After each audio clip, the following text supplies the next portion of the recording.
Monggo, Ya. Merdeka. Terima kasih Mbak Retno atas Merdeka.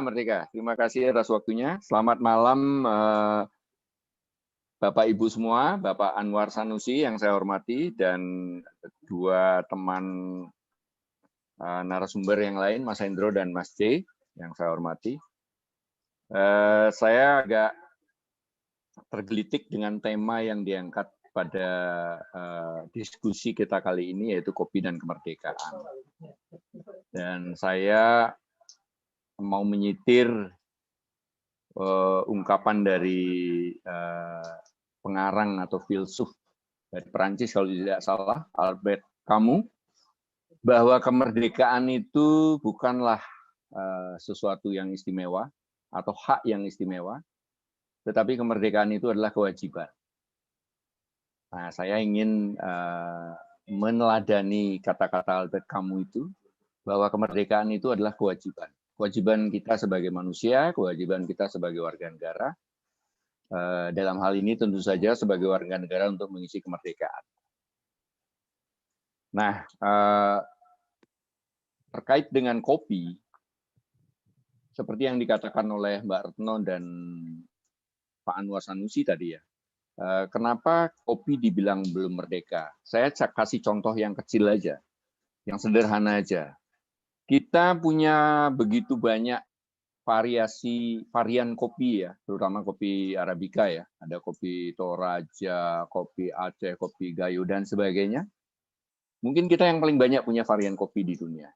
Tetapi cara minum kopi itu malah kita diajari oleh orang yang nggak punya.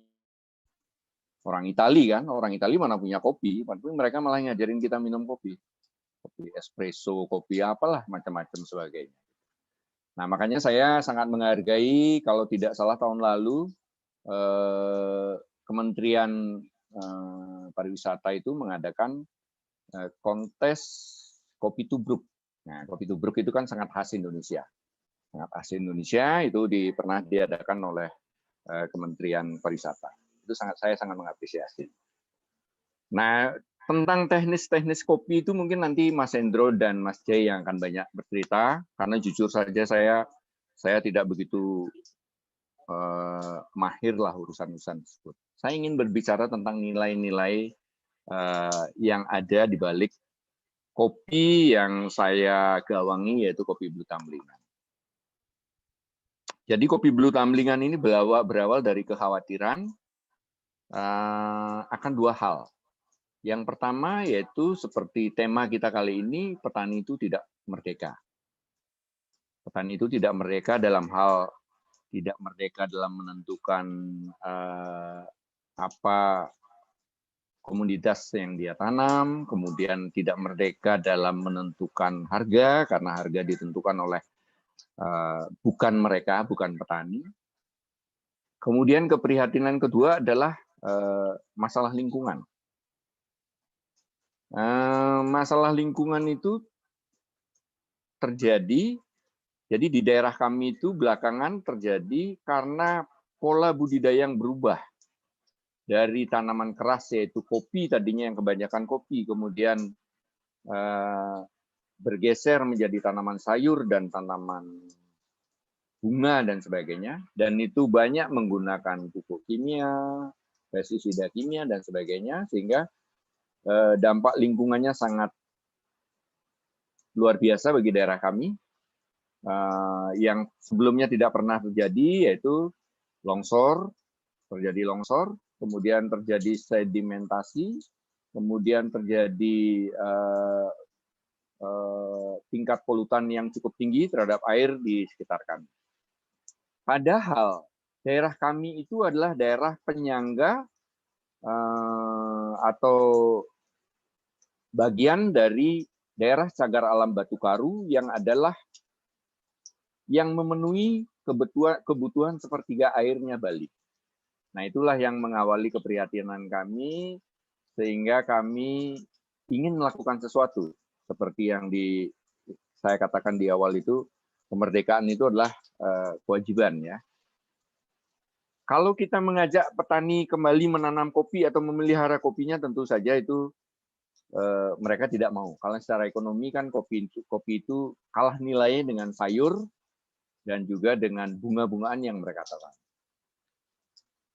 Nah, kemudian saya dengan beberapa teman diberi supervisi, diberi masukan-masukan, itu bisa dilakukan dengan cara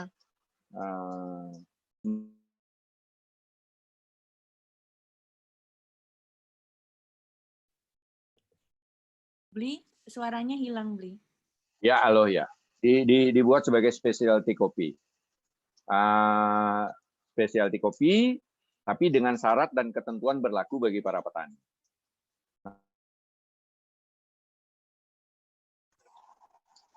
Di sini petani kami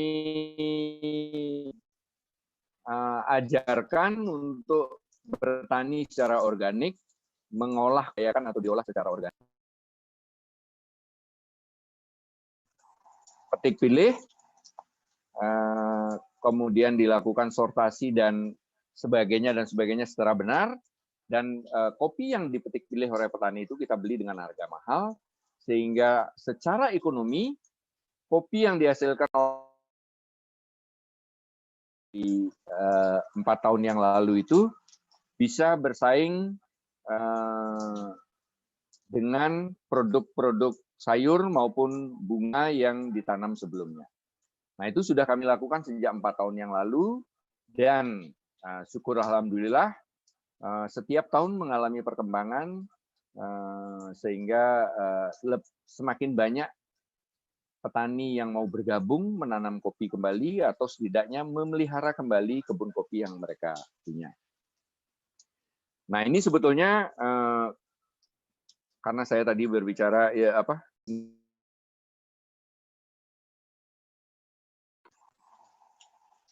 yang ingin saya ceritakan adalah bahwa masyarakat adat di sekitar tumbuhnya kopi Blu Tamlingan inilah masyarakat adat pemulia air, yang memuliakan air. Keyakinan mereka disebut Piagem Gametirte. Nah, berbicara tentang masyarakat adat, nah ini kembali ke tema kemerdekaan, sebetulnya kekayaan utama kita di Indonesia itu adalah diversity. Diversity hamparan, diversity kawasan, yang akhirnya melahirkan atau menjadi fondasi dari lahirnya peradaban-peradaban yang oleh banyak orang kemudian disebut sebagai adat istiadat. Nah, hamparan cagar alam Batu Karu itu melahirkan masyarakat adat dalam Tamlingan yang memuliakan air yang seperti saya ceritakan tadi, dan itulah sebetulnya salah satu kekayaan Indonesia, dan kita di Indonesia itu mempunyai ribuan diversity kawasan dan ribuan adat istiadat yang sebetulnya dari awal sebetulnya secara merdeka mereka mengolah atau survive mereka hadapi. Jadi diversity berupa hamparan yang beraneka ragam dan juga akhirnya melahirkan adat istiadat yang beraneka ragam. Sebetulnya menurut saya itulah kekayaan utama kita yang harusnya menjadi modal bagi kita, dan kemudian harusnya negara punya peran dalam hal ini untuk mendorong justru dari perbedaan-perbedaan tersebut. Karena secara nyata sekali, jelas sekali misalnya kalau dikaitkan dengan kopi, peradaban kopi itu semua berbeda. Dan kebetulan juga sebetulnya kualitas atau cita rasa kopi yang dihasilkan sangat berbeda semua. Sangat berbeda semua. Nah, seharusnya dari sinilah cita-cita atau keinginan untuk memerdekakan kopi itu dimulai. Bukan dengan penyeragaman dan sebagainya, karena setiap hamparan kawasan itu menghadapi habitat yang berbeda dan tantangan yang berbeda. Nah, itu jadi kembali ke kopi Blu Tamlingan itu sebetulnya kalau kita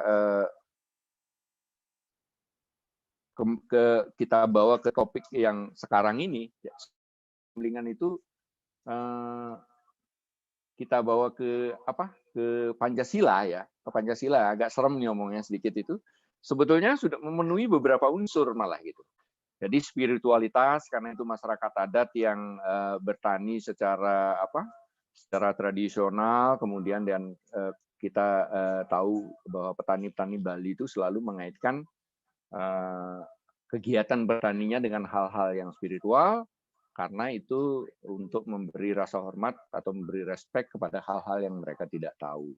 Kemudian juga dengan adanya beberapa petani yang mau bergabung dengan kita, dengan sendirinya itu terjadi kohesi sosial yang kuat antar petani itu sendiri, sehingga menguatkan ikatan-ikatan sosial di antara kita, dan itu tentu saja kaitannya sila kedua ya. Dan kemudian yang berikutnya tentu saja secara sosial ekonomi, petani itu akan mendapatkan harga yang fair, karena kita beli dengan harga yang cukup, kita jadikan specialty kopi, dan petani mendapatkan harga yang fair sesuai dengan apa yang mereka upayakan. Jadi ini ada masuk prinsip keadilan sosial. Jadi kurang lebih itu yang kami bangun secara merdeka, karena memenuhi keinginan kewajiban mengisi kemerdekaan sebagai warga negara, dan kami, saya bersama rekan-rekan petani di sekitar lereng atau di sekitar Danau Tamlingan itu ingin mengisi kemerdekaan dengan cara seperti itu, dan sekaligus juga berupaya menyelamatkan lingkungan sebisa kami. Jadi begitu kurang lebih, Mbak Retno. Terima kasih atas waktunya. Mungkin nanti kalau ada pertanyaan bisa saya jawab nanti. Terima kasih Mbak Retno. Terima kasih Bli Putu Ardana.